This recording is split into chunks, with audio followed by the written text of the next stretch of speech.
Oke, hari ini kita akan melanjutkan pembahasan oleh Pak Ahmad kemarin. Jadi pertemuan pertama adalah pengantar, ya, menempatkan kuliah ini dalam konteks keseluruhan.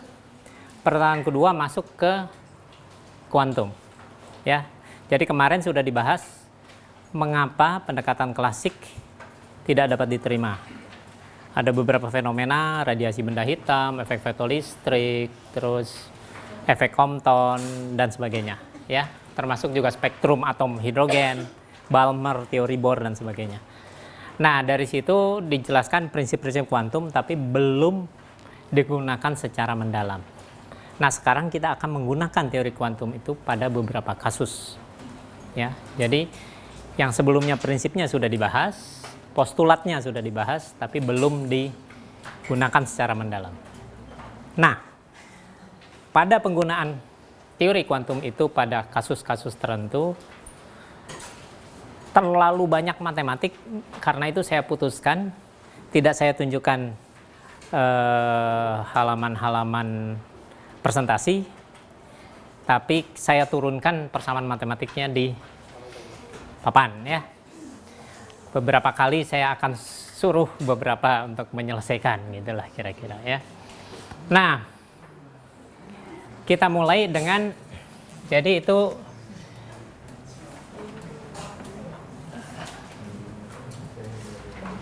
teknik, kalau di buku Atkins itu bab berapa? 9, ya. Yang kemarin dibahas adalah bab 8. Ya, jadi teknik kuantum, ya, berdasarkan teori kuantum. Oke, jadi pendekatan-pendekatan yang bisa digunakan untuk menggunakan teori kuantum.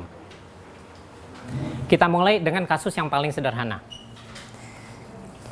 yaitu pertama, partikel dalam kotak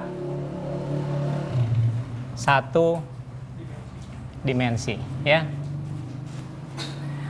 Ini adalah judul subbab yang setiap kuliah kuantum, fisika kuantum, kimia kuantum, apapun selalu membahas kotak satu dimensi, ya. Mengapa? Karena penggunaan teori kuantum untuk sistem yang lebih rumit, misalnya atom hidrogen, itu memerlukan matematik yang sangat maju, ya. Saya ilustrasikan dulu aja, sebelum kita mulai saya ilustrasikan. Untuk atom hidrogen saja, orang kimia melihat atom hidrogen adalah atom yang paling sederhana, betul. Cuma satu proton, satu elektron. Tapi untuk menyelesaikan persamaan kuantumnya, yang sering dikenal sebagai persamaan diferensial Schrödinger, kita memerlukan penyelesaian persamaan diferensial order 2 dalam 3 dimensi dengan koordinat polar, memerlukan pemahaman fungsi-fungsi khusus, antara lain fungsi Laguerre, fungsi Lagrange, dan sebagainya. Dengan mendengar kata kalimat itu saja sudah terasa sulit, kan, ya? Nah, jadi karena itu kita untuk memudahkan, kita mulai dengan sistem yang sangat sederhana, ya. Partikel dalam kotak satu dimensi. Nah, kenapa dipilih partikel dalam kotak satu dimensi?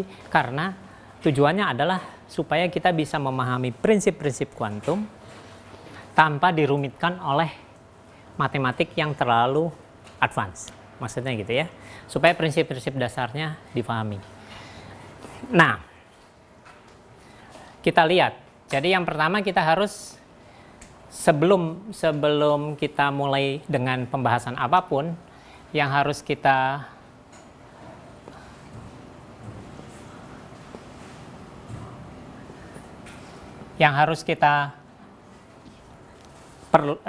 pahami terlebih dahulu adalah kita harus mengerti apa yang kita hadapi, sistemnya seperti apa, dan bagaimana kita membayangkannya.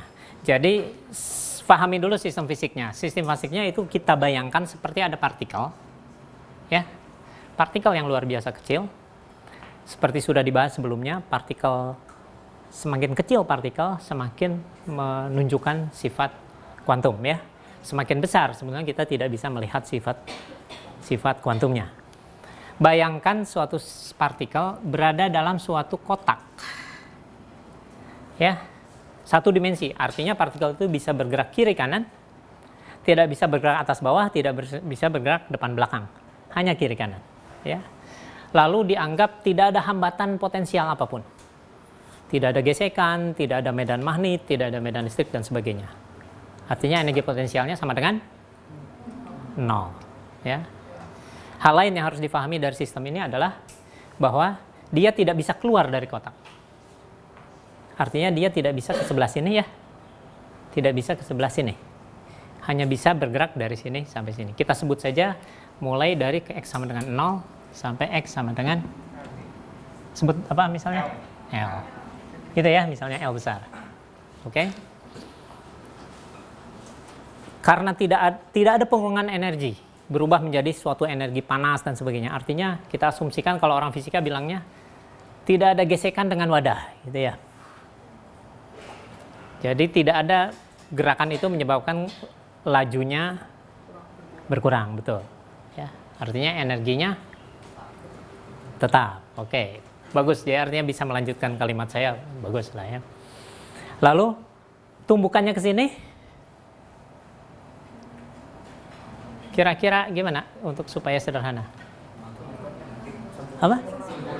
Lenting sempurna atau elastis sempurna. Di sini juga elastis. Artinya kalau datang dengan kecepatan sekian, mantulnya juga dengan kecepatan yang sama. Kalau itu partikel klasik. Nah, bagaimana kita melihatnya secara kuantum?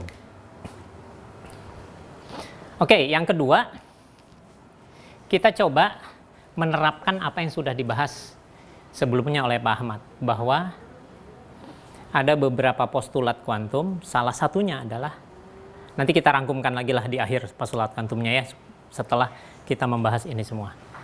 Salah satunya adalah bahwa beberapa besaran fisik mempunyai padanannya berupa, ada yang bisa meneruskan? Atau beberapa besaran fisik yang dapat diamati mempunyai padanannya di dalam kuantum berupa operator. Operator kuantum sudah dibahas kemarin? Sudah mestinya. Rumusnya gimana? Ada yang apa? H coret. Dibahas operator kuantum? Iya, dibahas. Rumusnya gimana operator kuantum untuk momentum? Oke. Kalau misalnya pusing, kemarin itu memang teori kuantum itu pusing gitu ya. Jadi sekarang saya mencoba memperjelasnya. Jadi kita mulai dengan, setelah kita pahami sistem fisiknya, kita coba tentukan energi total sistem, ya, energi total sistem. E sama dengan, kalau sistem secara umum dulu, kalau kita punya suatu sistem fisik, biasanya kita pisahkan energi itu menjadi energi apa dengan energi apa? Oke, bagus sekali. Jadi ada energi potensial, ada energi kinetik. V kita sebut energi potensial, T kita sebut energi kinetik, ya. Ada energi potensial, ada energi kinetik. Energi potensial rumusnya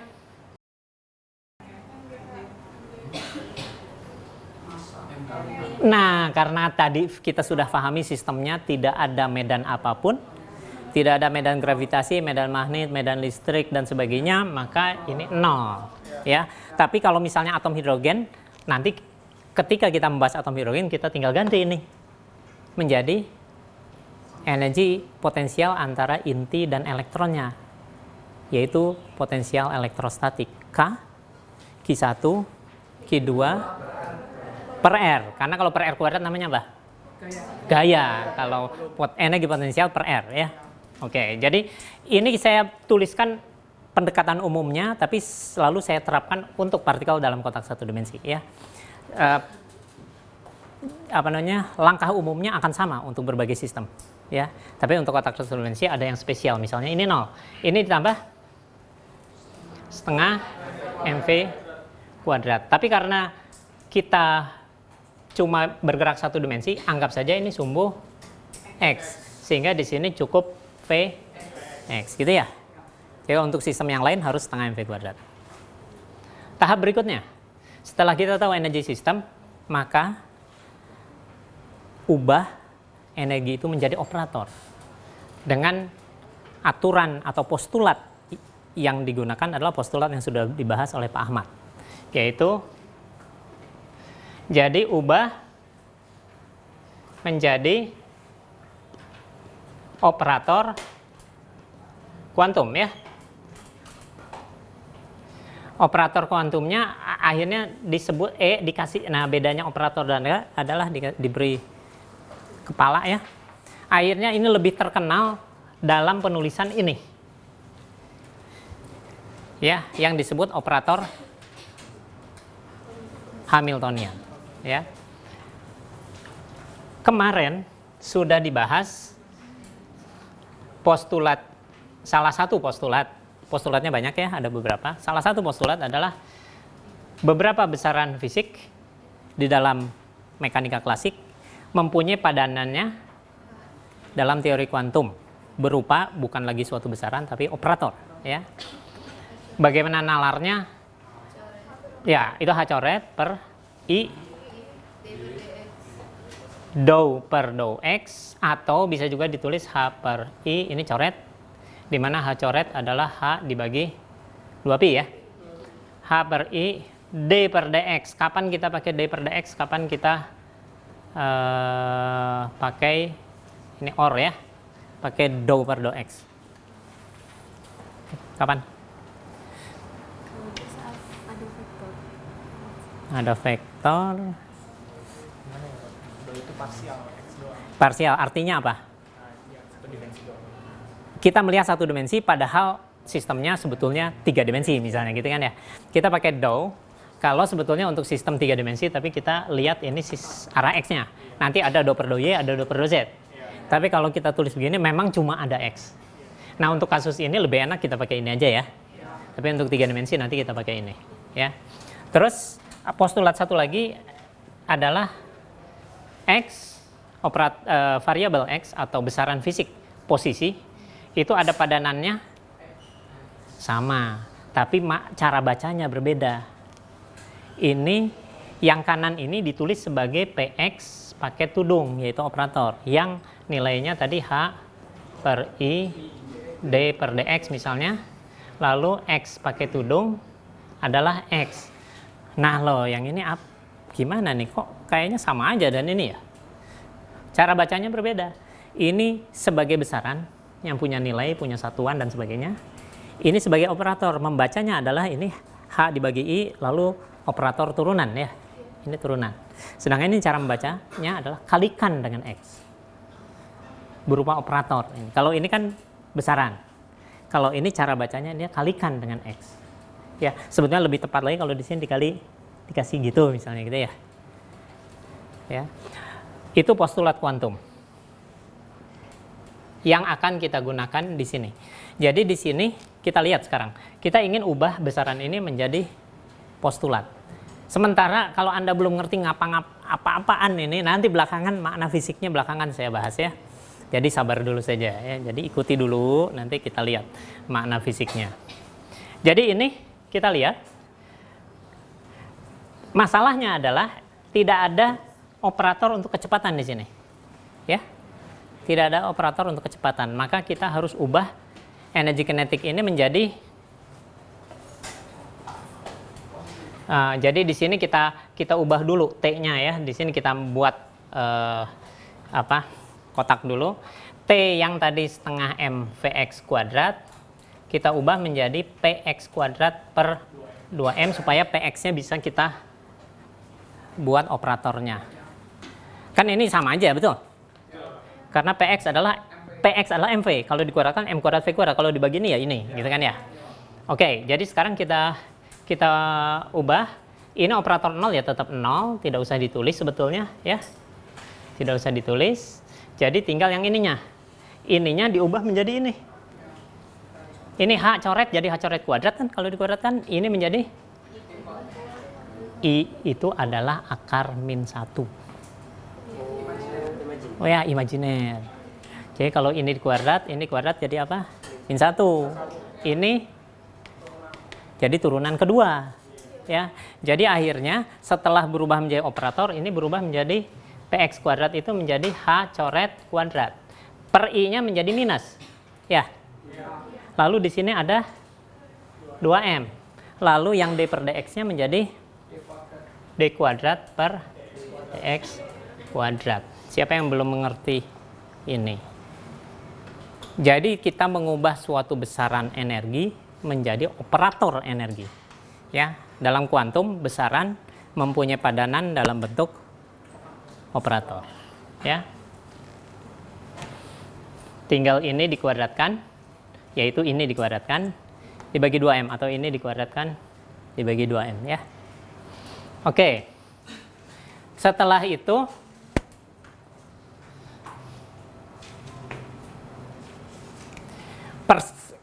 kita tuliskan yang disebut sebagai persamaan diferensial Schrödinger atau disingkat persamaan Schrödinger atau sering juga disebut sebagai persamaan gelombang Schrödinger karena persamaannya mirip dengan persamaan gelombang. Bebas waktu. Nah, apa maksudnya bebas waktu? Karena nanti sebetulnya bisa juga dibuat persamaan gelombang Schrödinger yang mengandung T waktu, T kecil ya. Tapi ini persamaan diferensial. Polanya sudah dibahas di bab 8 kalau Anda baca bab sebelumnya. H psi sama dengan E psi. Ya. Jadi itu persamaan Schrödinger yang di buku SMA ada, di buku tingkat 1 ada, tapi nggak pernah difahami gitu ya. Mungkin. Atau paham. Bagus kalau paham. Oke. Nah. H-nya masukkan itu kan? H-nya adalah min H coret kuadrat per 2M do kuadrat per do X kuadrat. Masukkan psi di sini kan? Jadi H psi sama dengan E psi. Ini coba supaya lebih sederhana, turunan keduanya yang kita tuliskan di ruas kiri, D kuadrat psi per do X kuadrat sama dengan, nah kalau saya tuliskan saya tampilkan dalam bentuk PowerPoint, bisa-bisa saya terlalu cepat nanti. Ya, terus Anda bingung itu apa persamaan-persamaan matematik yang sekian banyak gitu kan. Makanya kalau seperti ini, seperti orang matematik, orang mengajar kalkulus, mereka sering bilang, kalau sudah urusannya penurunan matematik lebih baik papan ya. Nah, coba ini jadi gimana? Min?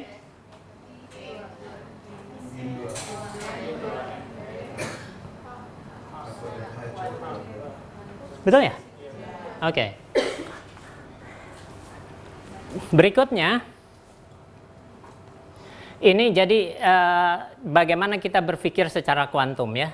Saya tunjukkan ini sebetulnya ABC juga menggambarkan langkah-langkah berpikirnya sebetulnya ya. Kita harus pahami fisiknya, kita tentukan bagaimana energi totalnya, ubah ke operator, lalu masukkan operator itu ke dalam persamaan ini. Ya. Nah, berikutnya, sekarang tahap berikutnya mencari solusi umum. Solusi umum persamaan tersebut. Persamaan diferensial Schrödinger, solusi umum. Coba Anda lihat. Turunan kedua merupakan kelipatan dari fungsi itu sendiri. Coba kita lihat ini kelipatan. Coba masanya berubah atau tetap kira-kira? Tentunya kita anggap tetap ya masanya selama gerakan. Energinya karena tidak ada gesekan, tidak ada medan, tidak apa, energinya tetap kan? Tidak ada pengurangan energi. H ya jelas suatu tetapan sehingga ini tetapan kan? Artinya kita bisa bilang bahwa turunan dari suatu fungsi, turunan kedua dari suatu fungsi merupakan kelipatan dari fungsi itu sendiri. Fungsinya fungsi apa coba?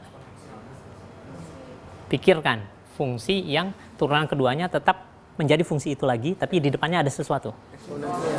Pertama eksponensial, betul. E pangkat sekian kan, E pangkat sekian, turunan pertama, turunan kedua, E pangkat sekian. Tapi harus ada minus di depannya. Sinus atau kosinus. Jadi solusi umumnya bisa saya tuliskan aja di buku Atkins, pendekatannya sangat berbeda. Kalau Anda baca mungkin silahkan baca ya, agak pusing juga.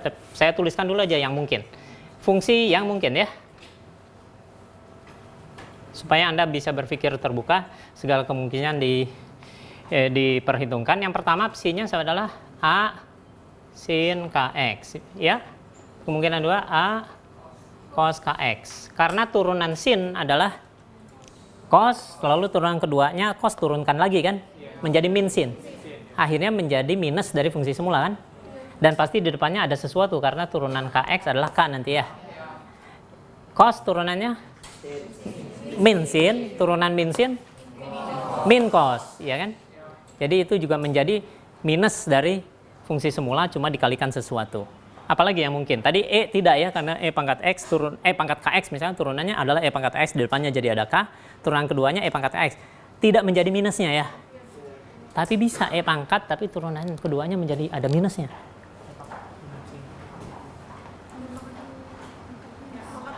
E pangkat minus, turunan E pangkat min Kx misalnya. Turunan pertamanya E pangkat min X, di depannya jadi min K. Turunan keduanya E pangkat min Kx lagi, depannya min K dikalikan min K lagi.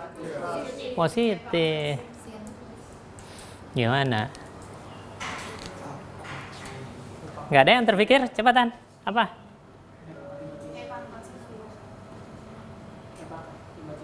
E pangkat I.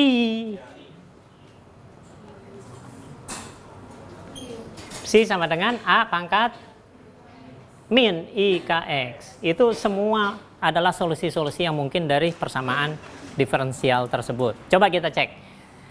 Memang di matematika sains itu akan dibahas juga nanti persamaan diferensial. Cuma sekarang belum masuk itu tampaknya ya. Nanti satu semester yang sama, tapi mungkin persamaan diferensial agak akhir, jadi belum sampai di kuliah tersebut. Coba kita lihat ini turunan pertamanya d per dx dari psi sama dengan sin jadi cos. Ya, turunannya menjadi cos kx, di depannya ada a, tapi dikali turunan ini ya, turunan berantai jadi k. Akhirnya turunan keduanya 2 kuadrat psi per 2x kuadrat sama dengan. Nah, jadi di sini jadi k kuadrat a. Ada minus di depannya. Waduh, ini saya sudah terlanjur pakai garis ini, jadi gini aja ya. Minus gitu ya, Mas. Anda lihat di sini sin kx. Dan ini tidak lain min k kuadrat kali fungsi semula. Ya. Yang ini turunan pertamanya adalah, oke, saya tulis dengan cara sederhana aja ya, supaya muat. Di sini menjadi min ka ya, sin kx, nanti turunan keduanya sama dengan min k kuadrat kali ini, betul? Psi. Yang ini turunan pertamanya d psi per dx sama dengan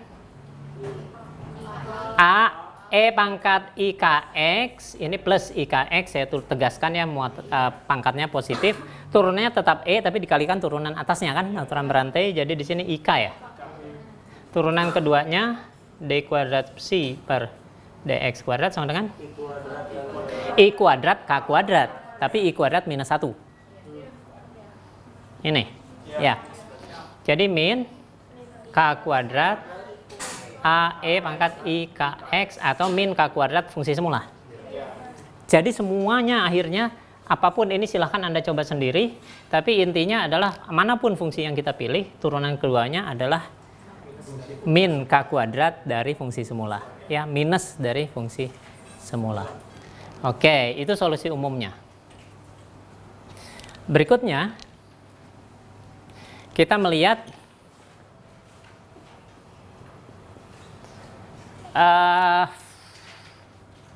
ada di bab sebelumnya dibahas juga selain postulat kuantum yang berupa operator sebagai padanan dari besaran fisik, ada postulat lain, yaitu bahwa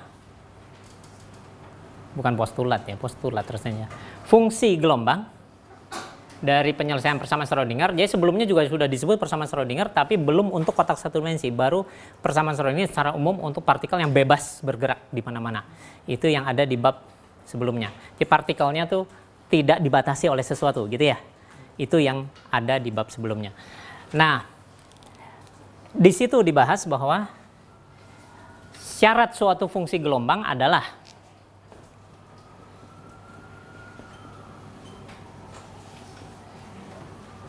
fungsi gelombang harus pertama kontinu, kedua diferensiabel kalau bahasa kalkulusnya waktu kalkulus tingkat pertama.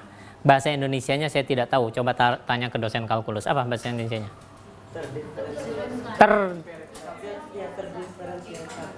Terdiferensialkan gitu ya. Terdiferensialkan. Oke, jadi kontinu atau bahasa Indonesianya bisa juga ditulis sinambung ya.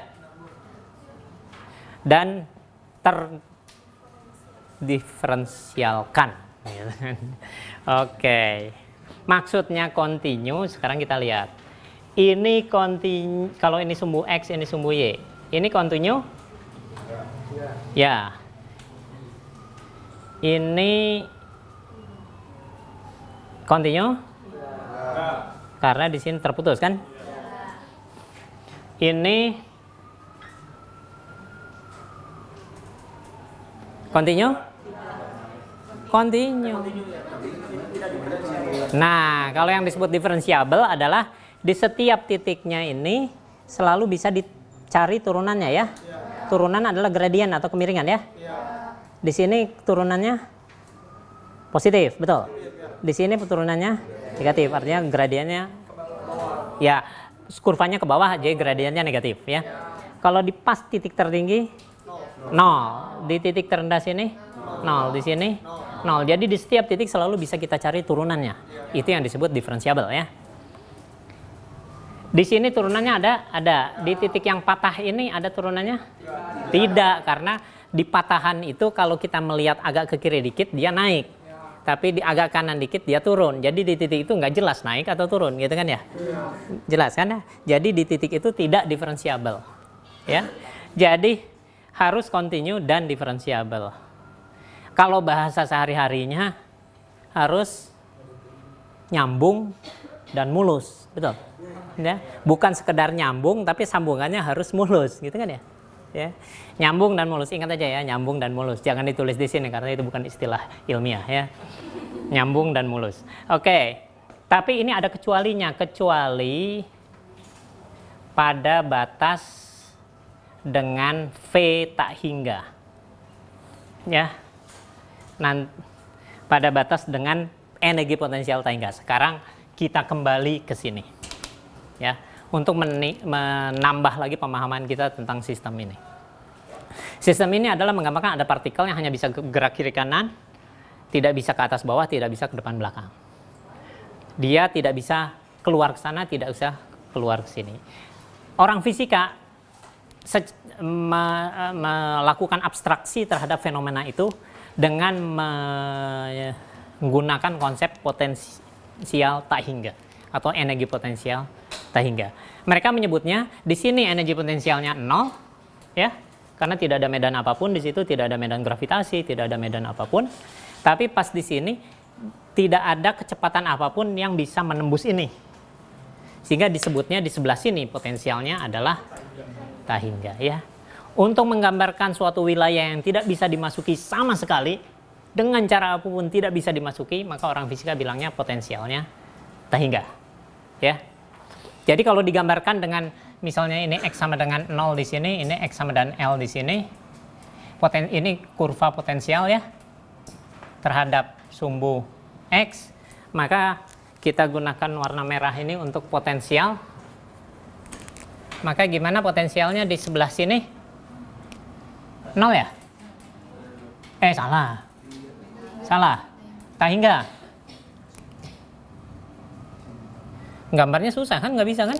Kalau tahingga gambarnya garisnya harus nunjau di sana, nggak ada habis-habisnya kan. Tapi tiba-tiba di sini turun potensialnya menjadi 0 ke sini, ini X sama dan L, di sini menuju tahingga lagi, gitu ya. Itu menggambarkan sistem yang tidak memungkinkan partikel untuk keluar, ya. Potensialnya di sebelah sana tahingga, di sebelah sini tahingga, di sini 0. Jadi bentuknya, makanya orang sering menyebutnya sumur tahingga. Ya, potensialnya potensial sumur tahingga. Tapi jangan sampai konsep yang abstrak itu dikacaukan dengan yang real. Bukan berarti kita sedang membahas partikel yang kita masukin ke dalam sumur, bukan ya? Tetap partikel yang bergerak kiri kanan, tapi dia tidak bisa ke sana sehingga di sana disebut potensialnya tahingga, gitu ya. Oke, itu yang disebut abstraksi ya, kita melakukan abstraksi terhadap fenomena. Oke, teruskan. Berikutnya, setelah dapat solusi umum itu, maka kita harus mengecek apakah kita bisa membuat fungsi-fungsi ini semua memenuhi syarat ini. Bahwa fungsi gelombang, ini dibahas di bab sebelumnya sebetulnya ya. Fungsi gelombang harus bersifat kontinu dan diferensiabel. Sekarang kita lihat, berapa nilai fungsi gelombang di sebelah sini. Menurut salah satu postulat kuantum di bab sebelumnya, suatu fungsi gelombang mempunyai setiap sistem partikel apapun juga selalu memiliki fungsi gelombang, di mana fungsi gelombang itu menggambarkan segala dinamika yang dialami partikel tersebut. Artinya apa? Asal kita tahu fungsi gelombangnya, maka kita tahu segala hal mengenai partikel. Jadi seolah-olah fungsi gelombang adalah identitas dari si partikel itu, ya. Tapi jangan samakan dan KTP. KTP kan kita lihat KTP nggak bisa mengenali segala sesuatu dari manusianya kan ya. Lebih dari KTP gitu lah ya. Fungsi gelombang, dari fungsi gelombang kita bisa tahu apapun tentang partikel. Sekarang saya tanya, di sini ada partikel nggak? Nggak ada, karena itu fungsi gelombangnya harus 0 di situ. Ya, karena tidak ada partikel di situ. Partikel adanya di sini kan? Maka fungsi gelombang yang tidak 0 pasti adanya di sini ya. Sini. Iya, jadi artinya berikutnya kita terapkan syarat batas. Wah, bagus. Anda fisika modernnya bagus artinya ya kalau bisa berpikir sampai ke sini.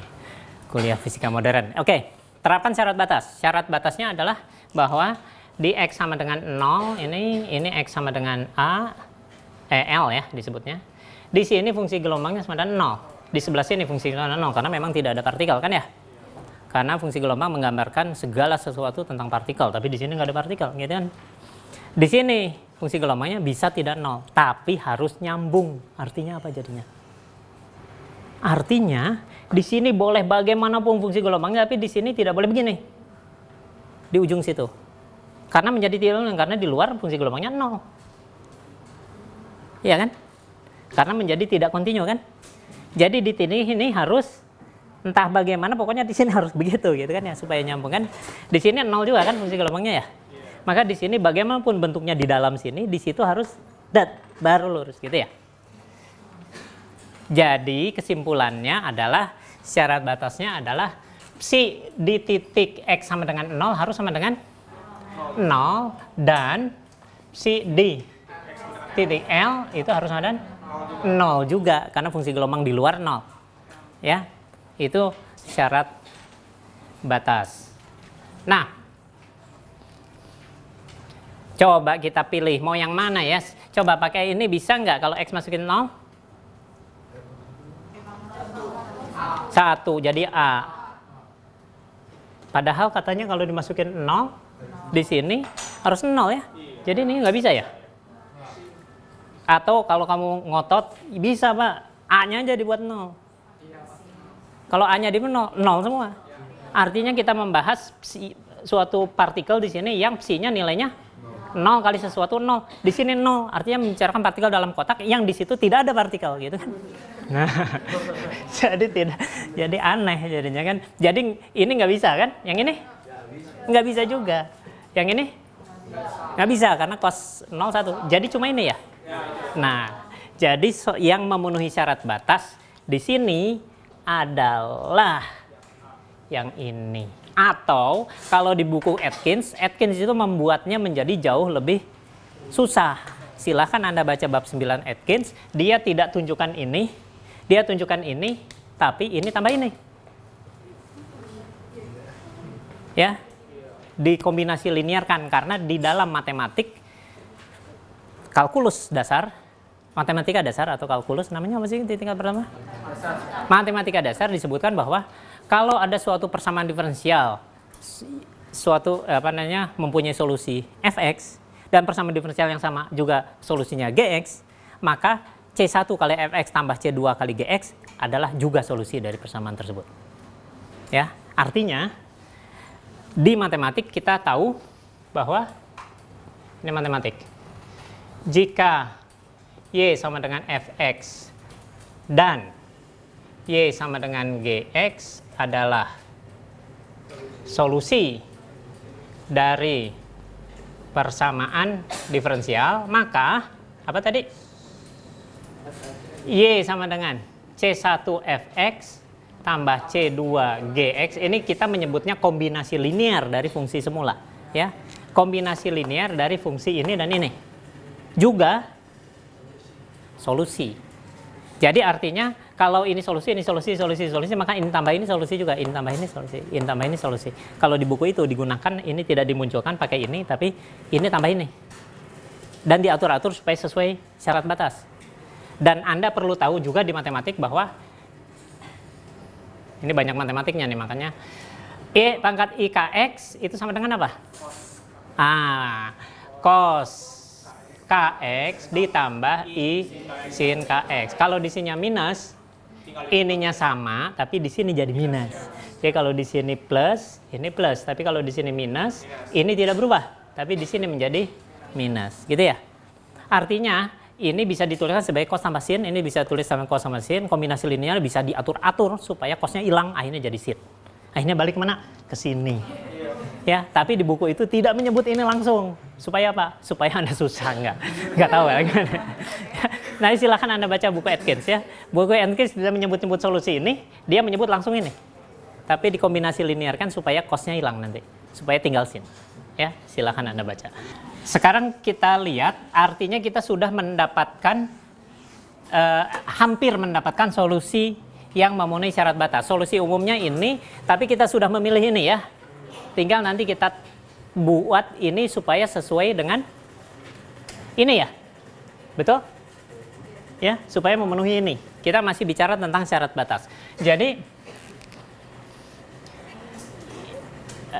psi x sama dengan A sin kx, lalu psi 0 harus sama dengan ini sudah pasti 0 ya. Tidak usah dijelaskan, sin 0 ya 0. Sekarang yang berikut psi L sama dengan masukin A sin K kali L harus sama dengan 0. Sin apa saja yang 0? Kita bermain-main dengan angka-angka dulu lah ya. Yang 0 itu syaratnya ini 0. Padahal L tidak 0 karena L di sebelah kanan O kan ya. Jadi K-nya 0. Kalau supaya ini 0. Kalau K-nya 0, sin 0 ini jadi 0. Sin KX jadi sin 0 kali X. Sama aja dengan logika tadi. 0 terus di dalam, betul? Kita bicara tentang partikel yang fungsi gelombangnya 0, artinya tidak ada partikel gitu kan. Jadi artinya tidak mungkin ininya 0. Jadi KL-nya harus berapa dong? Bisa pi, betul? 180 derajat.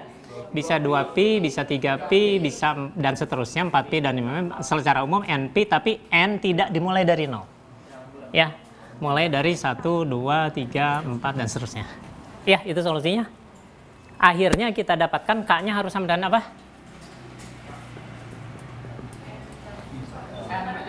NP per L. Jadi fungsi gelombang yang kita peroleh adalah A sin NP per L kali X, gitu ya. Sekarang, jadi kita dapatkan fungsi gelombangnya seperti itu.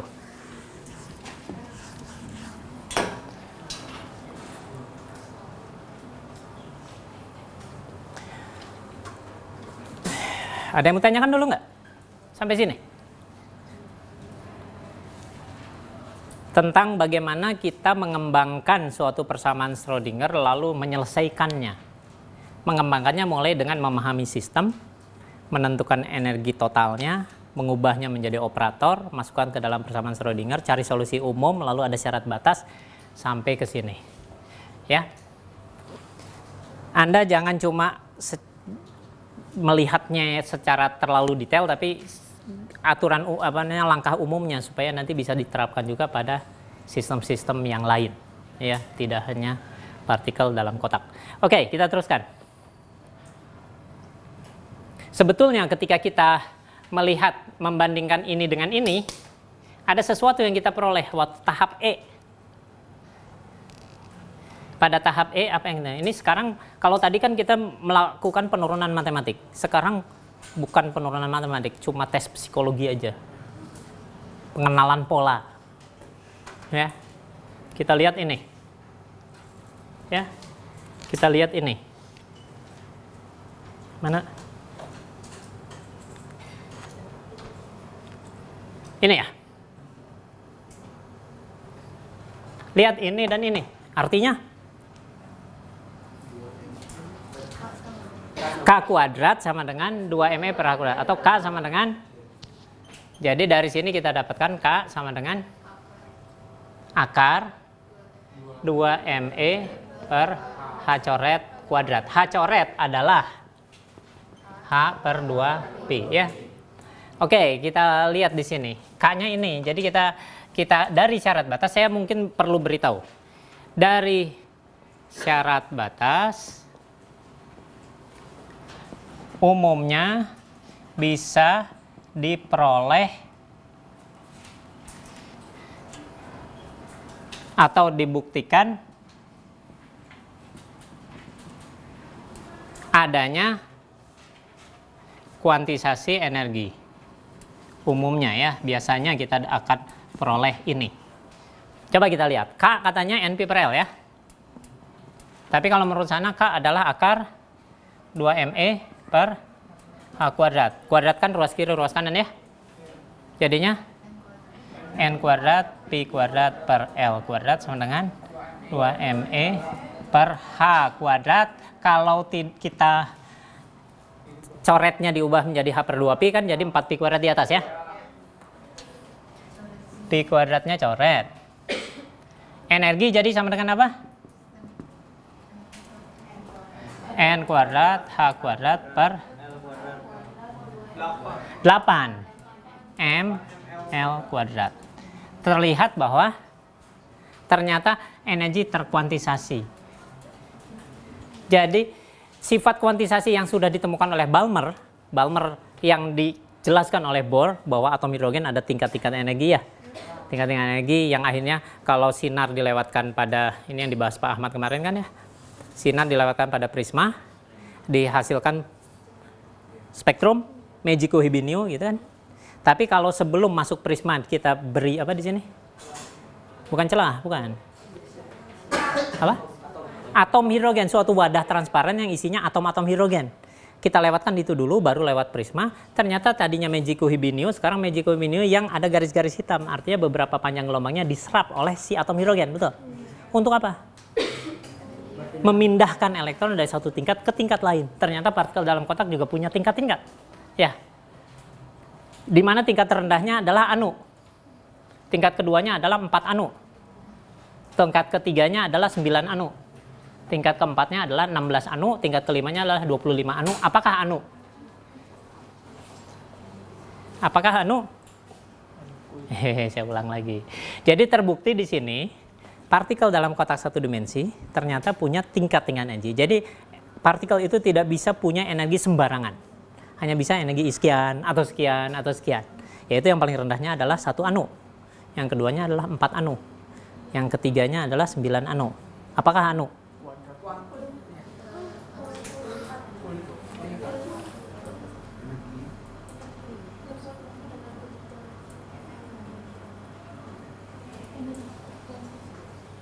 Iya, anunya tuh apa?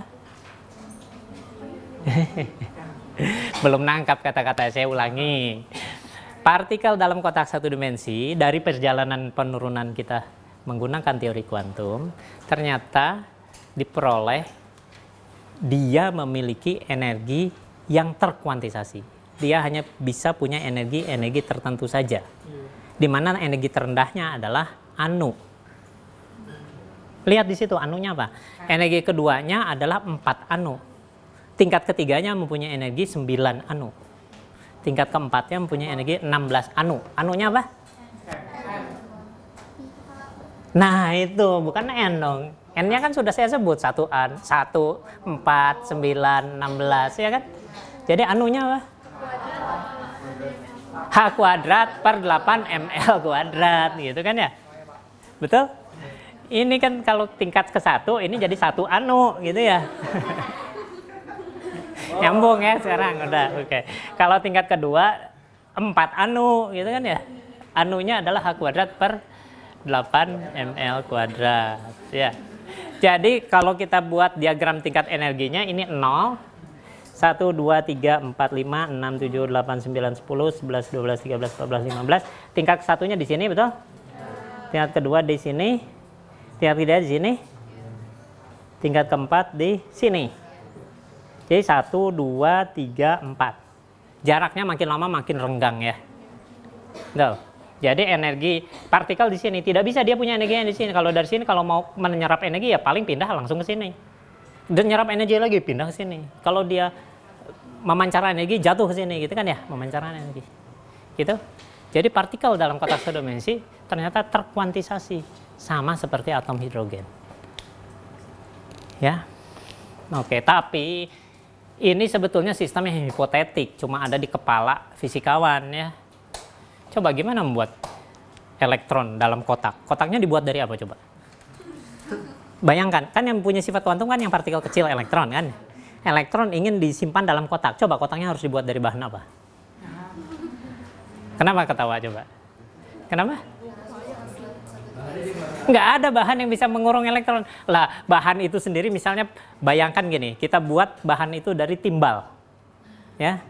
Timbal itu kita lubang pakai laser yang sangat halus, lebih halus dari rambut dibelah 7 gitu kan ya.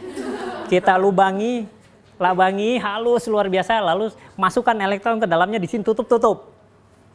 Gimana elektronnya? Ya jalan kemana-mana, betul. Karena yang namanya timbal itu terdiri atas atom-atom. Atom-atom itu adalah inti dengan elektronnya jalannya gini kan. Gimana ngurungnya coba? Ya kan? Karena kita tahu atom, sebagian besar atom terdiri atas kok elektron. Atom sebagian besar ruang dalam atom terdiri atas ruang hampa, kan kita tahu itu. Jadi kalau misalnya kita ingin buat bahan, nggak ada bahan apapun yang bisa mengurung elektron. Jadi selama ini kita ngomongin apa jadinya? Ngomongin sesuatu yang tidak pernah bisa kita buat, ya. Tapi untuk apa? Tujuannya supaya kita bisa menggunakan teori kuantum dengan sederhana, pakai sin, gitu kan ya? Tidak harus pakai fungsi Laguerre yang aneh-aneh segala macam, eksponen yang rumit-rumit. Jadi maksudnya kita bisa menyelesaikan persamaan kuantum dengan cara sederhana. Jadi maksudnya bukan sistemnya itu yang penting, tapi memahami langkah-langkahnya. Makanya pahami tadi A, B, C gitu ya. Karena sistemnya sendiri sistem hipotetik. Ya. Oke. Satu hal sudah terbukti, satu hal sudah kita peroleh bahwa energinya ternyata terkuantisasi. Terakhir kita sudah berikan itu. Sekarang kita sebelum itu kita yang kedua kita akan bahas sebetulnya ada langkah satu lagi, tapi langkah satu lagi kita tunda pembahasannya. Jadi langkah keberapa tadi? A, B, C, D terus F ya. G itu sebetulnya adalah normalisasi fungsi gelombang. Ada langkah satu lagi yang disebut normalisasi fungsi gelombang. Tapi normalisasi fungsi gelombang tidak mungkin kita lakukan sebelum kita paham interpretasi Born atau tafsirannya bahasa Indonesia Born tentang fungsi gelombang. Ya, interpretasi Born tentang fungsi gelombang. Ini masih dalam bab 9 ya. Born menyebutkan begini, fungsi gelombang sebetulnya fungsinya memang berupa gelombang, tapi tidak ada makna fisiknya kalau dalam kaitannya dengan mekanika klasik. Karena mekanika klasik, di dalam mekanika klasik, besaran-besaran apa yang Anda kenal? Coba sebut. Massa, waktu, posisi, apa lagi? Kecepatan, apa lagi? Percepatan. Terus ada energi mekanik yang merupakan jumlah energi kinetik setengah mv kuadrat dengan energi potensial. Energi potensialnya ada gravitasi, mgh dan sebagainya. Ya, itu mekanika klasik. Mekanika kuantum muncul fungsi gelombang. Tidak ada padanannya sama sekali di dalam mekanika klasik. Ya, itu sesuatu konsep yang baru. Tapi kalau kita ingin maknai secara fisik, kita harus kuadratkan. Jadi menurut Born, kuadrat dari fungsi gelombang punya makna fisik. Ya, kuadrat dari fungsi gelombang berbanding lurus dengan kebolehjadian untuk menemukan partikel. Itu interpretasi Born tentang fungsi gelombang. Ya, psi kuadrat berbanding lurus dengan kebolehjadian untuk menemukan partikel. Atau kalau mau dijadikan sama dengan fungsi kuadrat itu adalah rapat kebolehjadian. Bahasa Inggrisnya kalau di buku Atkins disebutnya apa? Probability apa kira-kira? Rapat kebolehjadian. Probability density, ya. Probability density. Saya sekarang tanya, rapat massa mananya apa? Massa per volume. Itu kalau bendanya kayak gini ya. Kalau kita beli seng untuk atap, maka kita belinya adalah yang massa per luasnya sekian, gitu kan ya. Itu juga rapat massa namanya. Bisa juga. Tapi kalau kita beli kabel, beli yang rapat massanya sekian. Rapat massanya adalah massa persatuan panjang. Jadi rapat massa bisa massa persatuan volume. Analogi ya, ini nggak tahu kalau merah ini terlihat nggak dari belakang, mudah-mudahan kelihatan ya. Analoginya adalah rapat massa, lambangnya apa? Rho ya. Maka ini bisa juga kadang-kadang dilambangkan dengan rho juga ya. Rho sama dengan massa per volume, bisa juga rho sama dengan massa per luas, bisa juga rho sama dengan massa per panjang atau per X ya. Itu adalah rapat massa. Maka rapat kebolehjadian juga maknanya adalah kebolehjadian persatuan volume kalau dia si partikel itu bergerak dalam ruang 3 dimensi. Tapi untuk pembahasan kita, artinya rapat kebolehjadian adalah kebolehjadian persatuan panjang. Itu ya. Sekarang pertanyaan berikut. Untuk balik ke analogi lagi, kalau ada benda terbuat dari besi, rapat massanya sekian, mau dipotong segini, rapat massanya segitu juga kan ya? Maksudnya massa segini kasih volume segini sama. Tapi kalau ini ternyata campuran besi dengan tembaga, dengan aluminium, dengan apalagi lah ya, lalu ngaduknya nggak bener gitu kan? Maka rapat massa keseluruhan misalnya 7 gram per mililiter. Kalau kita potong segini belum tentu 7 gram per mililiter ya. Bisa saya di sini 5 gram per mililiter, di sini 11 gram per mililiter. Tapi secara keseluruhan, massa keseluruhan dibagi volume keseluruhan adalah 7 gram per mililiter gitu ya. Maka kalau untuk kasus seperti itu, maka ada yang disebut sebagai rapat massa setempat ya. Rumusnya gimana?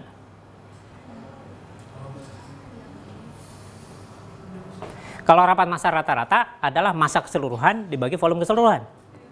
Kalau rapat massa setempat, nah pakai D betul sekali kan, matematiknya jago jadinya ya, bagus lah. Jadi D apa? M per V ya kan? Maka di sini juga rapat kebolehjadian, ini cuma analogi saja. Maka kita bisa simpulkan interpretasi Born itu bisa kita tulis adalah rapat kebolehjadian persatuan panjang. Bisa juga P itu probabilitas ya.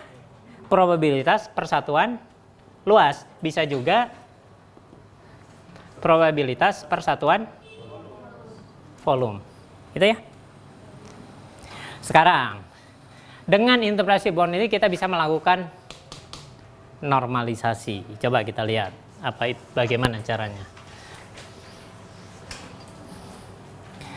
Kita mulai dengan menggambar ini. Ini kita gambar, coba. Kalau n-nya 0, kan persamaannya ini jadinya ya. Kalau n-nya 0, x ini x-nya 0, ini x-nya L, gambarnya gimana sih? N-nya salah, n-nya 0. N-nya 0 kan nggak ada, n-nya 1. N-nya 1. Kalau x-nya 0, 0. Kalau x-nya setengah L,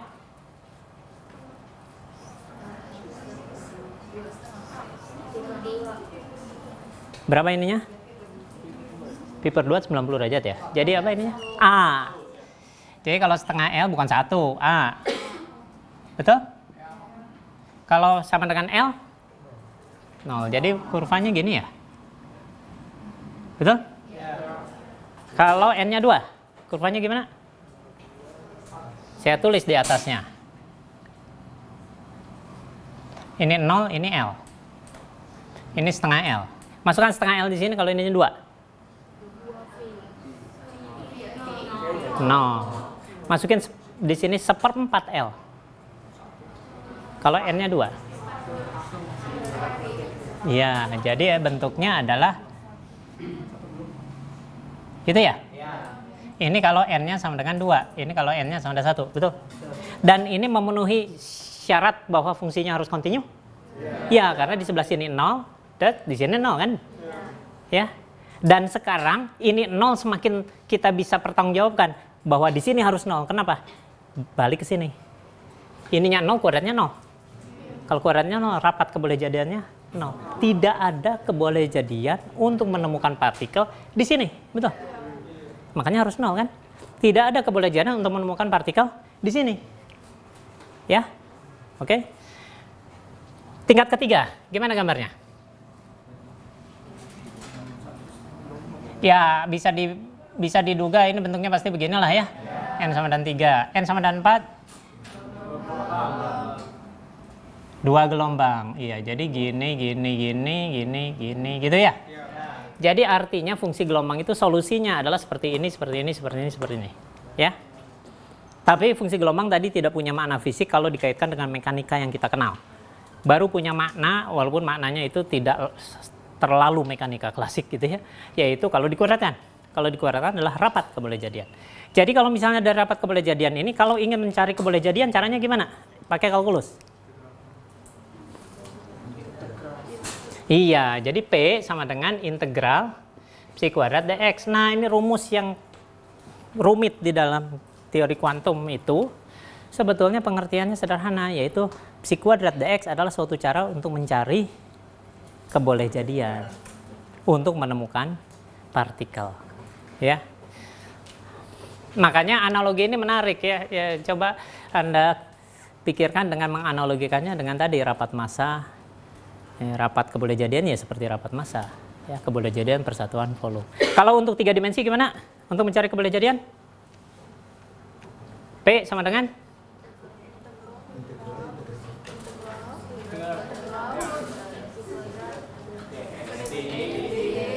di mana ini adalah d volume. Ya. Jadi itu cara mencari kebolehjadian untuk menemukan partikel untuk sistem 3 dimensi. Ya. Sekarang coba kita lihat. Ini kita nggak bisa gunakan langsung untuk mencari kebolehjadian. Kita harus apakan dulu? Kita harus apakan dulu ini gambar ini? Kuadratkan. Coba kita lihat kuadratnya di sebelah kiri. Nggak apa-apa, ini ada tulisan hitamnya, nggak apa-apa lah ya. Karena ini pakai merah, mudah-mudahan kelihatan. Kuadratnya pakai hijau aja. Kita gambar ini kuadratnya. Jadi ini 0, ini L. Kuadratnya adalah gini juga. Tapi agak berbeda di sini. Gradien di sini adalah positif, ini negatif. Di sini harus diferensiabel, tapi di ujung boleh patah. Karena itu perbatasan dengan tahingga boleh. Tadi kan ada kekecualian ya. Tapi di sepanjang ini tidak boleh ada kurvanya. Itu misalnya nggak boleh ya. Oke, itu yang hijau main-main ya, jangan dianggap benar ya. Nah, kalau ini dikuadratkan 0 sampai L, Jadi begini. Menariknya ini di sini bedanya dengan yang di sini, ininya gradien di sini 0. Jadi bukan naik langsung tapi seperti pesawat tinggal landas gitu. Coba aja buktikanlah. Kalau fungsinya sinus tadi, psi kuadratnya gimana rumusnya? A kuadrat sin kuadrat. Enggak, ininya enggak kuadrat. NP per L gitu kan ya? Kalau ini dikuadrat begini, coba turunannya. Kan turunannya adalah sin kuadrat, ininya dulu ke depan ya. Kali sin anu, dikalikan turunan sin cos, baru dikalikan turunan dalamnya. Oh, di sini lupa, ada X-nya ya. Kali turunan NPL-nya ke depan nanti gitu kan ya. Akhirnya turunan pertama dari kuadrat itu adalah sin kali cos. Masukin di 0. Sin kali cos. Cosnya cos 0 kan 1 ya. Tapi kan sin 0-nya 0. Perkaliannya aja 0 kan. Jadi kalau dikuadratkan, gradiennya di awal adalah 0, bukan begini ya. Jadi tidak langsung begini tapi gini dulu. Jadi kalau dikuadratkan memenuhi sifat diferensiabel sebetulnya. Ya, mulus ya. Tidak cuma nyambung tapi mulus. Jangan dituliskan di textbook ya. Nah, jadi nanti nyambung dan mulus, nanti bingung nanti. Oke. Tingkat 3, tingkat 4 aja langsung. Bentuknya jadi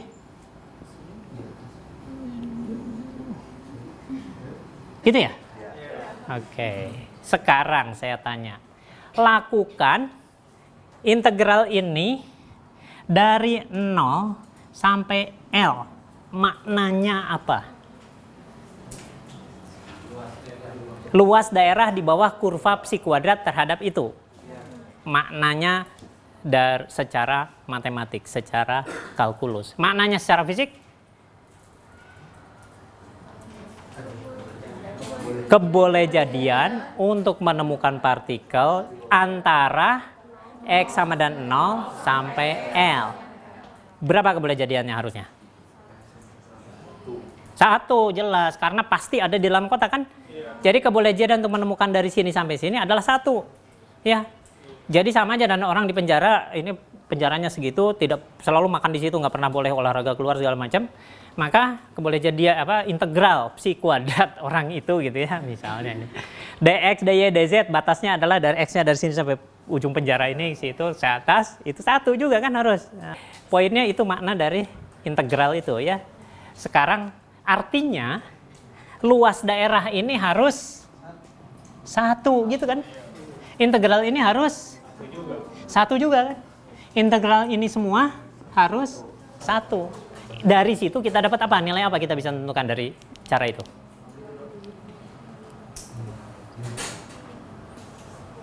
K-nya udah dapat. Kaitannya dan energi dan sebagainya. Apa yang kita peroleh dengan cara mengintegralkan harus 1. Dari fungsinya. Dari fungsi tadi.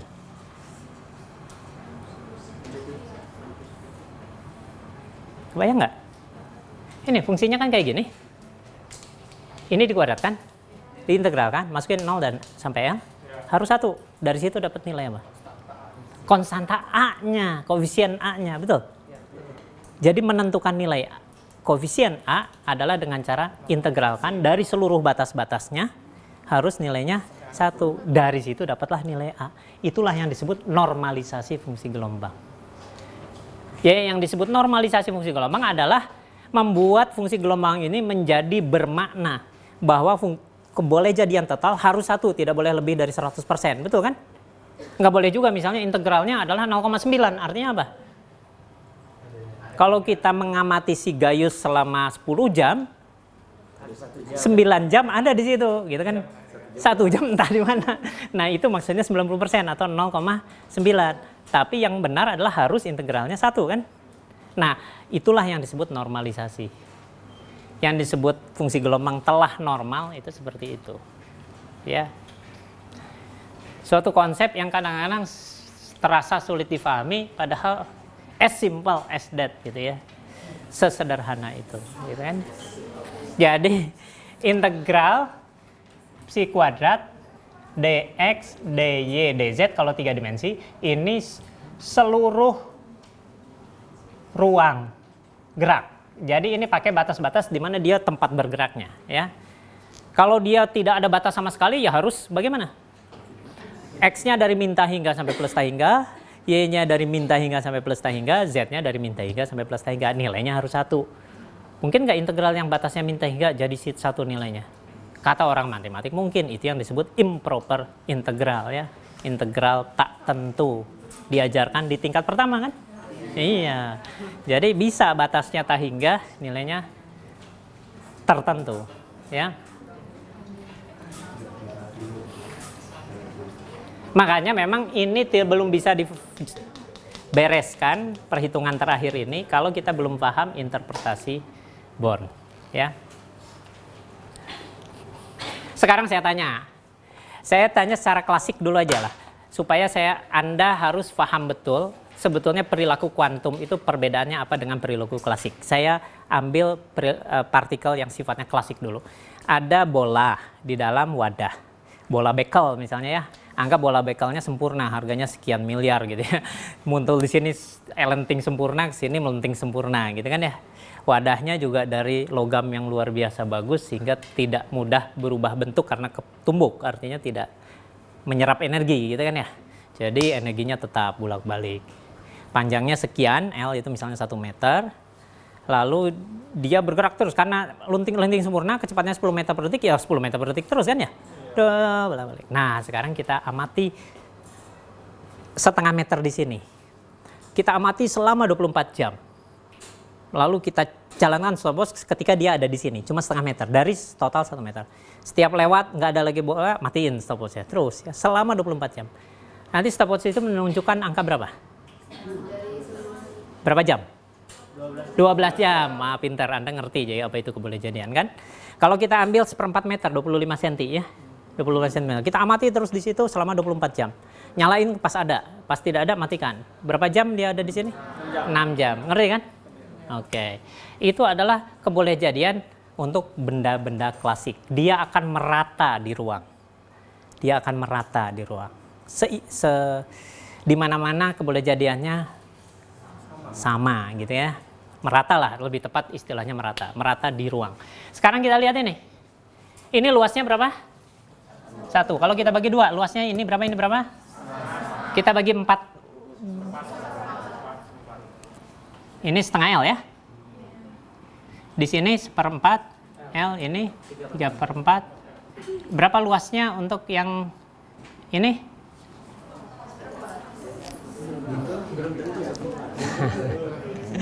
Kalau luasnya seluruhnya 1, kita bagi 2, memang setengah luasnya kan? Kalau dibagi dari integral dari 0 sampai 1/4 L, berapa kira-kira? Dari 0 sampai 1/4 L. Tapi untuk N sama dengan 1 dulu ya. Gimana?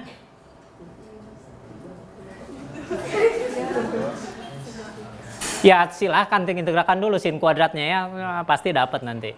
Tapi maksud saya tidak usah susah-susah. Lebih kecil dari berapa atau lebih besar dari berapa atau sama dengan berapa? Lebih kecil dari setengah. Ya udah jelas kalau lebih kecil dari setengah. Kan setengah sampai sini ke sini ya lebih kecil dari 1/4, betul. Tapi kalau integral dari 1/4 L sampai setengah L psi kuadrat dx lebih besar dari 1/4. Tapi kalau ini dijumlahkan ini dan ini, yakin? Yakin, bagus, artinya kalkulusnya bagus. Jadi kalau bentuknya begini, luasnya 1, ya dibagi 2 ya jelas setengah-setengah. Tapi pasti bagi 4 kan ini lebih kecil, ini lebih besar kan ya. Jadi kesimpulannya begini, kalau kita mengamati selama 24 jam, kita bagi Lia amati paruh itu masih seperti partikel klasik, dia 12 jam di sini ya. Tapi kalau kita bagi 1/4, kita amati di situ, ternyata kurang dari 6 jam, bukan karena gayus, bukan karena apa? Bukan karena suap gitu ya. Karena memang perilaku kuantum seperti itu. Jadi di sini dia kurang dari 6 jam atau lebih dari 6 jam atau sama dengan 6 jam, kurang 6 jam. Di sini lebih dari 6, tapi totalnya 12 jam. Jadi mungkin di sini 5 jam, nggak tahu ya, tergantung integralnya. Anda bisa ngitung kok. Kalau matematik Anda bagus, tinggal integralkan, hitung, dapat nanti sekian jam. A-nya harus tentukan dulu di sini. Ya. Dapat A-nya lalu lakukan integral. itulah kuantum. Ternyata gampang ya. Waduh. jadi ini 24 jam, di sini 12 jam, tapi sini ternyata kurang dari misalnya 5 jam. Yang ini berapa jam kalau ini 5 jam? 7 jam, tapi total 12 jam. Ya, jadi dia punya kebolehjadian yang lebih besar Nah, makanya saya sering bilang partikel kuantum ini ternyata tidak seperti partikel klasik yang tak berperasaan. Partikel kuantum itu takut, ya katanya beriman gitu ya, takut hantu di pojok gitu kan ya. Betul kan? Makanya dia di pojok waktunya sedikit kan. Dia lebih suka ngumpul di tengah. Nah, jadi partikel kuantum adalah partikel yang berperasaan gitu. Kalau partikel klasik itu tidak punya perasaan. Dia pokoknya bablas aja sama rata gitu kan ya. Itulah perilaku kuantum. Ya, perilaku kuantum seperti itu. Nah, ya, berikutnya. Bagaimana dengan N itu akhirnya disebut apa ya? Nama untuk N itu apa ya? Kulit kalau untuk atom hidrogen. Kalau ini enaknya apa ya?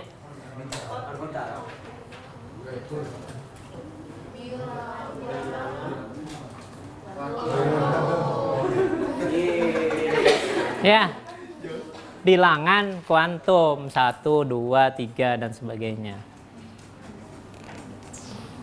Nah, berikutnya yang ketiga adalah partikel dalam kotak 2 dan 3 dimensi. Ya. Jadi partikel dalam kotak 1 dimensi sudah jelas ya. Sekarang kita lihat dulu sebelum kita sampai situ. Ini luasnya berapa semua? 1. Luas ini? Luas ini sampai 1/4 L? 1/4, betul. Jadi sekarang kalau untuk dia naik ke tingkat yang lebih tinggi, dia sampai 1/4 L masih perilakunya seperti partikel klasik, betul. Kalau ini kan cuma sampai setengah L saja ya. 1/4 L sudah menyimpang. Kalau di sini sampai 1/4 L masih sesuai partikel klasik. Kalau 1/8 L baru probabilitas untuk di ujung itu kurang dari 1/8.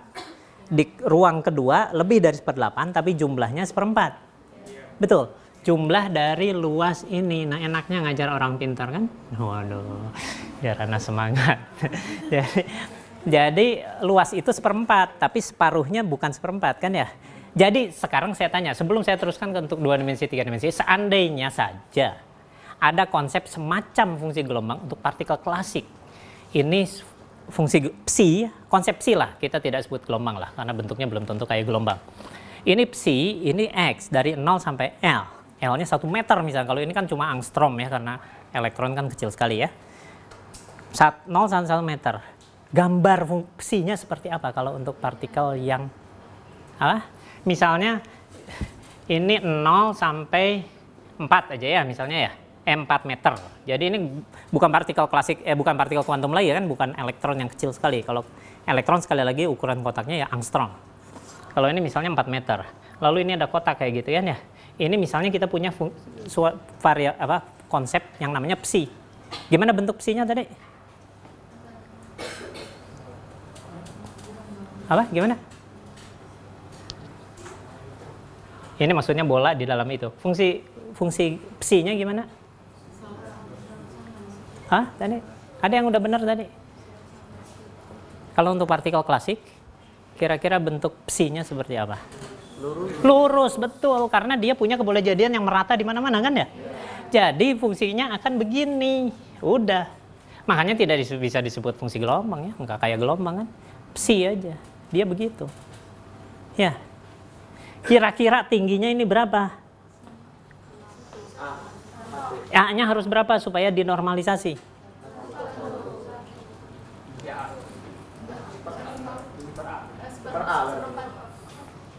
Ininya saya udah kasih tahu 4.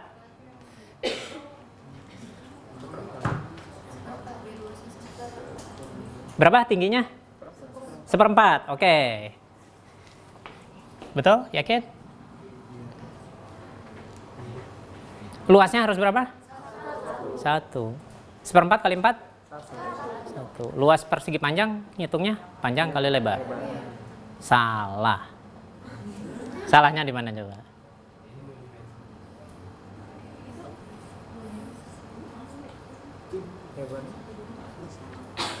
Memang luasnya total harus 1 karena luas itu adalah kebolehjadian kan? Kebolehjadian total pasti 1 kan? 100%. Ya, kalau tidak seperti Gaius tadi kan. Nah, saya beritahu yang benar.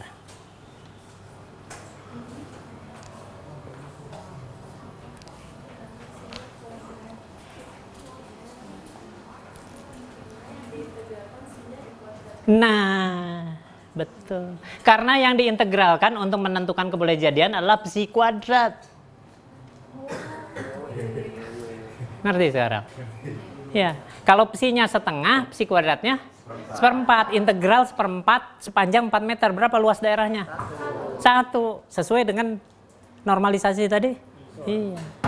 Ya, itulah bedanya kuantum dengan klasik. Ya. Jadi kuantum perilakunya aneh. Dia kebolehjadiannya aneh. Makanya bisa menjelaskan de Broglie ketika dia bilang ada panjang gelombang partikel yang besarnya berapa kata Pak Ahmad kemarin? Kan dibahas. Hah? Lambda sama dengan H per P momentum per MV ya. H per MV itu adalah panjang gelombang partikel. Tidak ada yang percaya pada saat itu, tapi dua peneliti jangan-jangan benar. Akhirnya dicobalah ini 2 celah.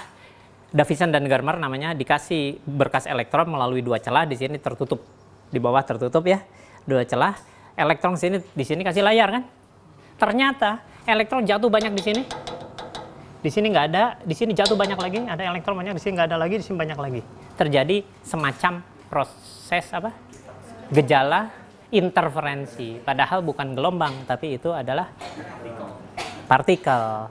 Lalu kecepatannya diukur, jarak antar celahnya D, di sini ini L diukur, ini jarak antara banyak elektron dengan banyak elektron berikut, kita sebut delta X, ada rumus percobaan Fresnel dan Young di SMA. Delta X sama dengan apa? Gimana? Delta X sama dengan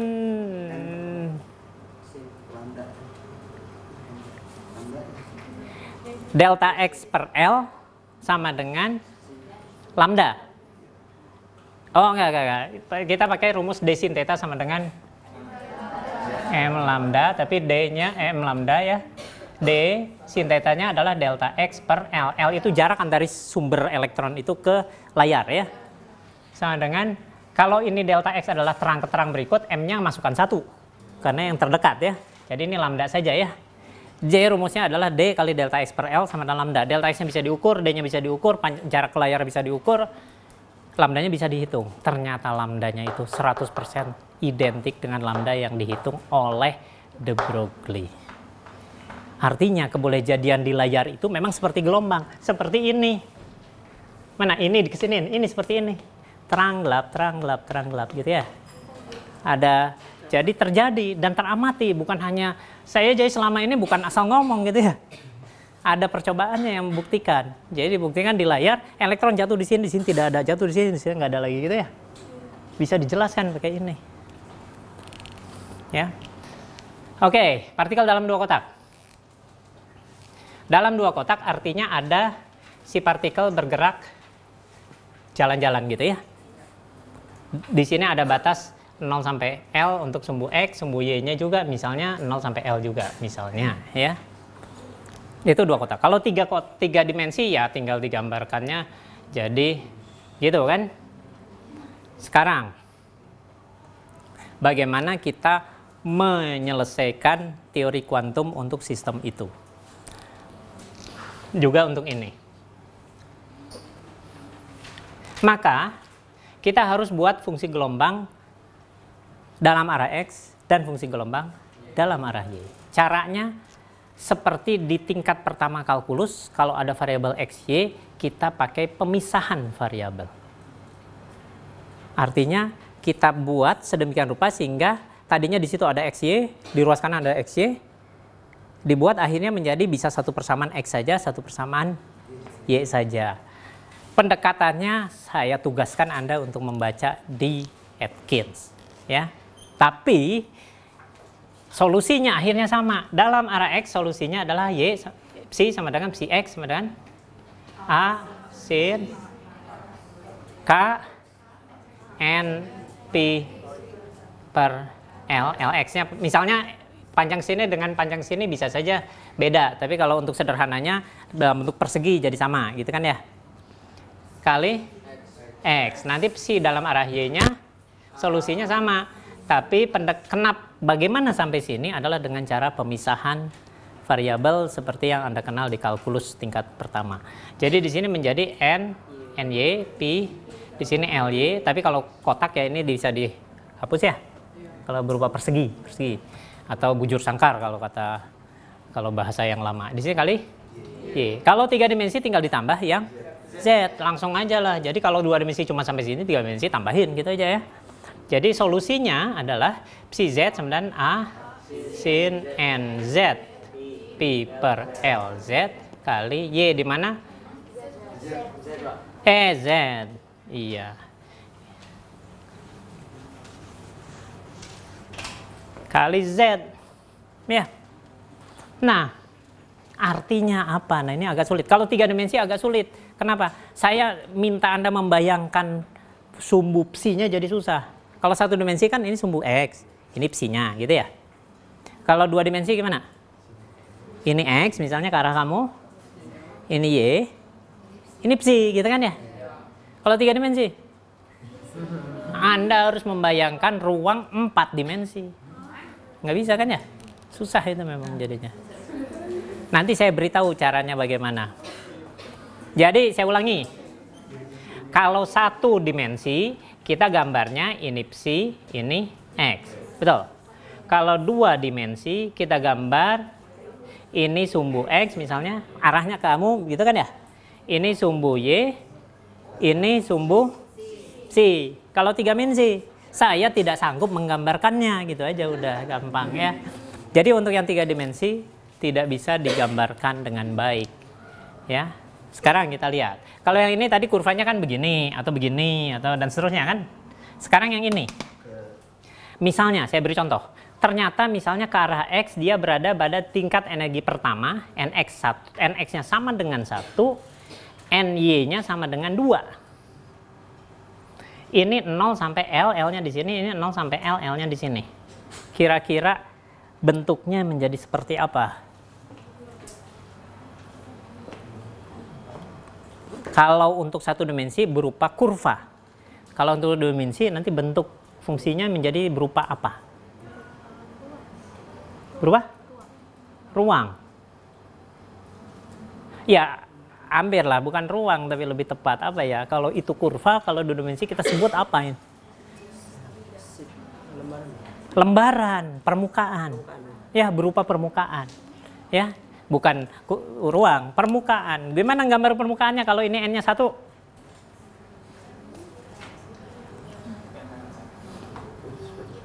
Ya begitu aja, sama dengan ini. Gitu ya. Kalau arah Y seperti ini gitu. Bagaimana menggabungkan ini dan ini? Saya beritahu sekarang fungsi gelombang totalnya. Fungsi gelombang totalnya adalah psi X kali, bukan tambah, psi Y kali psi Z dikalikan. Itu dari pemisahan variabel ya. Jadi ini nanti fungsi yang kesini begini, fungsi yang kesini begitu. Nih gitu ya, karena 1 kalau di sini begitu kan.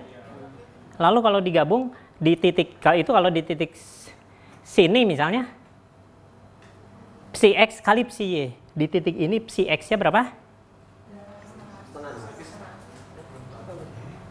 Setengah L ya, X-nya. Tapi tingginya maksud saya ininya, fungsinya. A, betul. Kalau di psi Y-nya berapa di sini? 0, karena di sini artinya Y-nya masih 0 kan ya?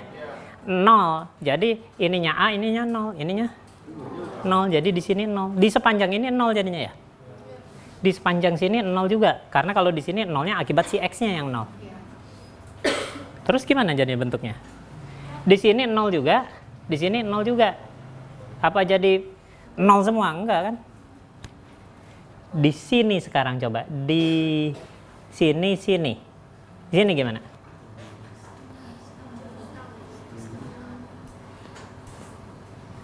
Si X-nya A, si Y-nya 0 kan, bentuknya begini kan? A kali 0, di sini 0 juga. Nah, loh, di sini 0, di sini 0, di sini 0, di sini 0, di sini 0. Di sini si X-nya A, si Y-nya A juga, jadi A kuadrat, betul? Jadi nilainya di sini A kuadrat, positif ya. Jadi nanti kalau Anda lihat, gampang. Kelihatannya itu seperti begini. Anda bayangkan, silahkan Anda pikirkan perkalian tadi ya. Perkalian psi X kali psi Y. Di sini X-nya berapa, Y-nya berapa, maka tingginya berapa. Kalikan. Nanti bayangkan ini kotaknya ya. Ini sumbu X ke sana. Ya. Ini sumbu psi-nya. Ini sumbu Y. Maka yang terlihat adalah seperti ada gunung di sini lembah. Karena di sini negatif ininya kan ya, Y-nya. Tapi X-nya tetap positif, betul. Positif kali negatif, negatif. Jadi pas di sini 0 nih di tengah-tengah ini, ya. Jadi nanti di sini kelihatan ada gunung. Gunung begitu. Begitu ya. Pas di sini gunung tapi ke bawah, bukan gunung namanya. Gunung tapi ke bawah. Jadi lembah. Dari sini juga lembah gitu kan. Jadi kelihatan seperti begini, begitu. Ya. Kalau ini N-nya 1 ke sini, NX-nya 1, NY-nya 2. Tapi kebolehjadian bukan diukur dengan fungsinya, tapi dikuadratkan. Kalau dikuadratkan jadi gunung dua-duanya, betul. Nanti yang disebut kebolehjadian apa? Bukan luas. Kalau tadi satu dimensi jadi luas kan? Kalau dua dimensi jadi volume di bawah permukaan itu. Jadi volume ini harus berapa setelah dikuadratkan? 1 total. Kalau volume ini 1, semua volume yang sebelah sini gunung 1 aja berapa? Setengah. Artinya kebolehjadian di kotak sebelah sini setengah. Masih seperti klasik ya? Di sini setengah juga kan? Masih dibagi 4, seperempat. Masih bentuknya masih sama soalnya. Tapi kalau udah 1/8 sini udah beda karena ini rendah. Lagi-lagi di sudut dia nggak suka. Ingat, partikel kuantum takut mojok. Betul ya? Betul? Dia tidak suka di pojok. Kalau yang klasik terabas saja, mau di pojok kayak mau di tengah lapangan gitu ya. Mau di tengah lapangan, mau di pojok sama saja kebolehjadiannya. Tapi kalau kuantum tidak suka di pojok, kebolehjadian untuk ditemukan di pojok rendah. Betul ya? Nanti misalnya kalau ini N2, seperti apa? Ini kan yang ke arah sini begitu juga ya. Kalau dikalikan akhirnya begini. Ini sumbunya. Ini X, ini Y. Maka di sini akan gunung. Di sini lembah, di sini lembah. Tapi gunung lagi karena untuk ini negatif, untuk ini negatif juga. Negatif kali negatif jadi positif kan ya. Jadi ini gunung, lembah, gunung. Tapi untuk mencari kebolehjadian kuadratkan lalu integralkan terhadap dx dy, bukan dx saja. Kalau dx dy akhirnya volume kan ya. Tinggi kali dx kali dy kan jadi volume. Kalau yang susah adalah kalau ruang 3 dimensi. Yang dicari bukan volume. Suatu bangun 4 dimensi, ya bingung kan ya? Ya kan, jadi susah memang. Tapi sekarang begini, sekarang kita teruskan. Detailnya Anda baca di Atkins ya, tugas Anda untuk membaca bagaimana kok caranya untuk pemisahan variabel. Karena prinsip pemisahan variabel ada di tingkat pertama kalkulus, ya bisa dilihat. Nah, sekarang begini. Apa tadi yang saya mau bahas? Kira-kira apa yang saya bahas sekarang? Apa? 3 dimensi, tapi sebelum itu ada satu yang belum dibahas yaitu energinya. Energinya kalau untuk 2 dimensi Nx, Ny gitu ya. Bilangan kuantumnya jadi ada berapa? Kalau 2 dimensi ada 2 kan? Kalau 3 dimensi ada 3. Maka karena itulah atom hidrogen bilangan kuantumnya ada 3 yang berkaitan dengan ruang. Satunya spin, itu sama sekali tidak ruang, masalah spin aja ya, berputar pada sumbunya ya si elektron. Kalau dia bergerak dalam ruang, bilangan kuantumnya ada 3 apa? Masih ingat di TPB?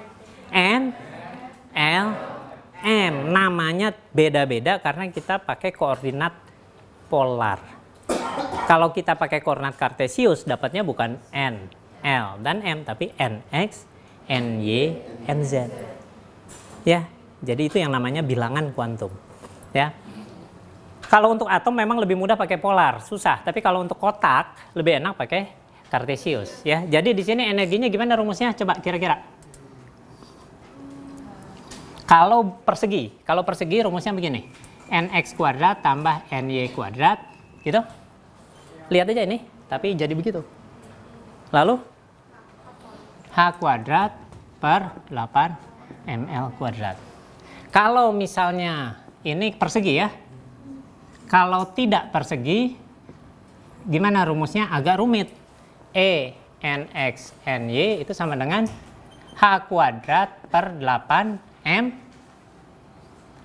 NX kuadrat per LX kuadrat tambah NY kuadrat per LY kuadrat. Jadi begitu, silahkan Anda turunkan. Tapi polanya seperti rumus energi yang ini. Ya, N kuadrat tapi L-nya sama. Kalau kok persegi kan, ke sini L, ke sini L. Tapi kalau tidak, kita pecah. Ya, kalau 3 dimensi silahkan Anda tulis sendiri. Kalau kubus dan balok. Ya, kalau kubus bedanya tahu kan kubus dan balok? Ya, jadi kubus dan balok seperti bedanya antara ini dan ini. Ya, ini tugas PR lah, gampang kan, cuma nulis saja. Saya di rumah ada yang Anda kerjain lah supaya walaupun sangat gampang ya. Anda tinggal menyelesaikan persamaannya saja sudah. Kalau mau yang rajin, mau menurunkannya boleh lah ya. Pakai pemisahan variabel dan sebagainya gitu kan. Oke.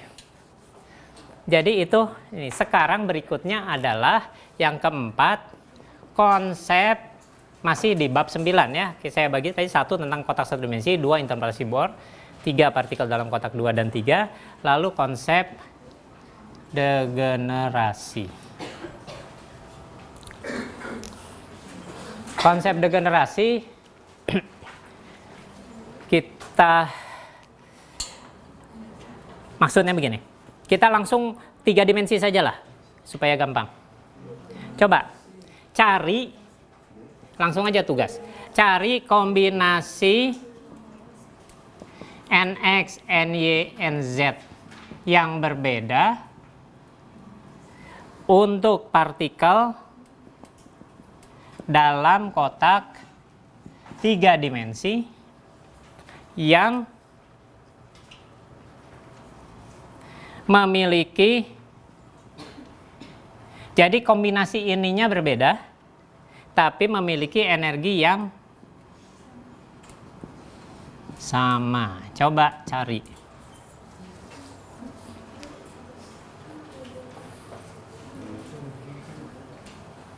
Cari juga untuk 2 dimensi. Cari kombinasi NX, NY ya, yang berbeda untuk digerak partikel di persegi, di ruang persegi. Kalau di atas di ruang kubus, ya. Oh ya, ini saya harus teruskan. Jangan kalau berbentuk balok nanti lebih susah. Berbentuk kubus. Kalau berbentuk balok saya harus kasih tahu apanya. Perbandingan antara LX, LY, dan LZ. Ya, saya harus beritahu perbandingannya berapa. Tapi kalau ini kubus saja. Kalau ini berbentuk persegi. Coba cari NX, NY, Z yang berbeda tapi menghasilkan energi yang sama.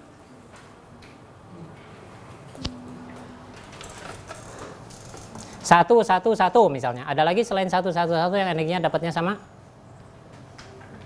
Enggak, jelas cuma satu itu unik. 2 1 1. Ada kombinasi lain yang menghasilkan energi yang sama?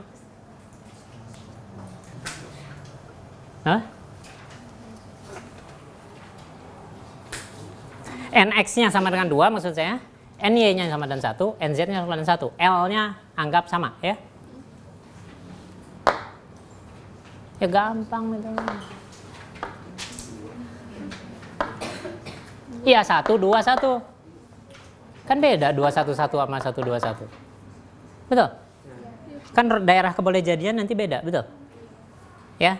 nx-nya 1, nx-nya 2, ny-nya 1, nz-nya 1.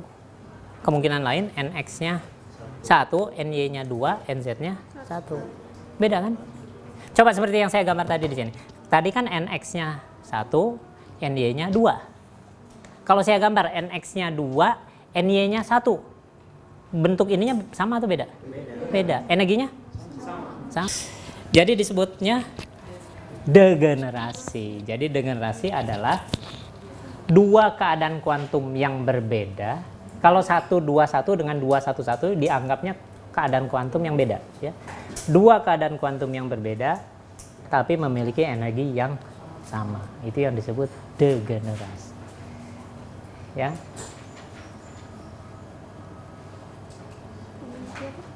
Contoh kalau untuk dua dimensi, yang menarik nih, 12 dengan 21 sama, 22 sendiri, nanti 23 sama 32 sama. Tapi yang menarik, 55 dengan 71 sama. Untuk dua dimensi. Jadi degenerasinya kalau 23, 32, kalau untuk yang dua dimensi, cuma ada dua degenerasinya ya. Kalau yang 71 dan 55 aja ada berapa degenerasinya? 1, 2, 2 juga ya. Karena 55 dengan 71, enggak, ada 3. 17. Iya, 55, 71, 17.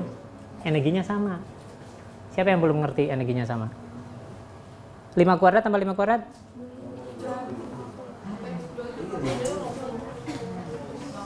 7 kuadrat tambah 1 kuadrat?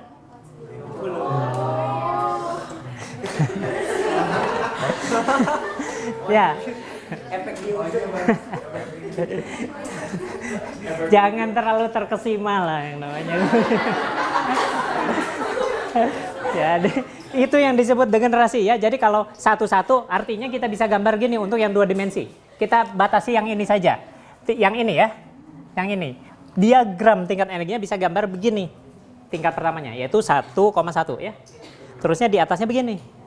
Karena bisa 1, 2, 2, 1. Terus di atasnya gini lagi apa?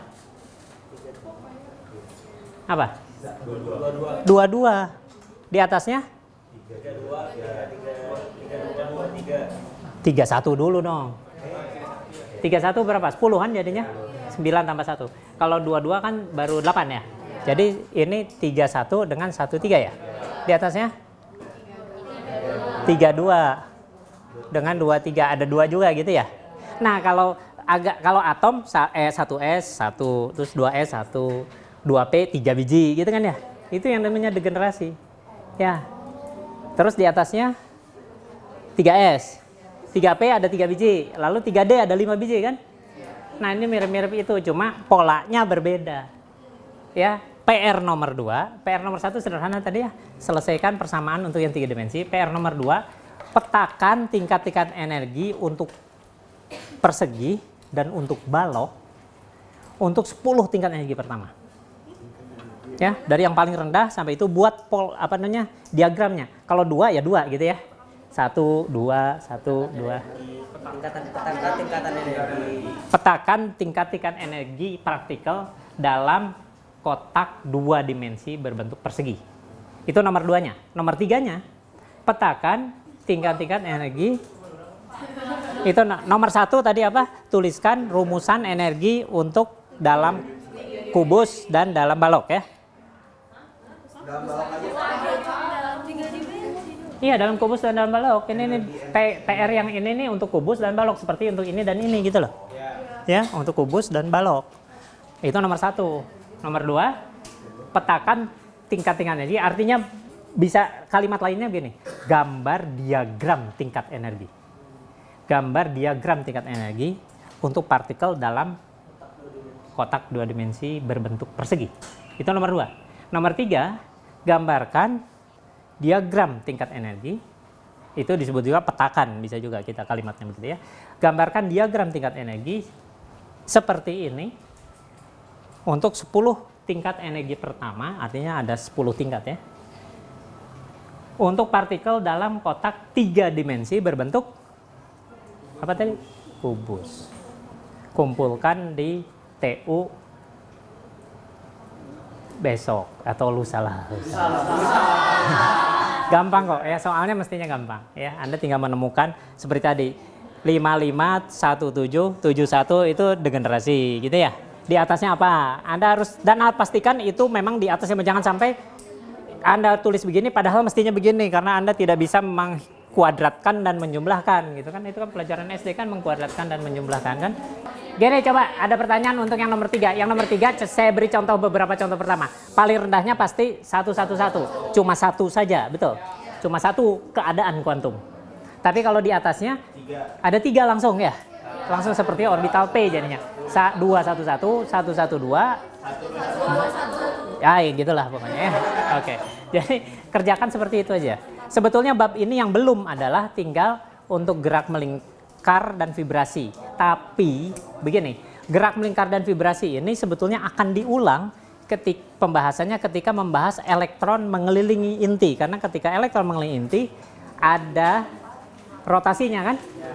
Ada L, ada M. Jadi sebetulnya kita tinggalkan saja dulu itu. Nanti Pak Ahmad akan masuk ke bab berikutnya, yaitu bab 10. Kita ada baiknya memang cari waktu untuk menyelesaikan bab ini, cukup setengah pertemuan karena yang vibrasi dan rotasi lebih sederhana, cuma menggunakan yang sudah kita bahas. Saya kira itu saja untuk hari ini.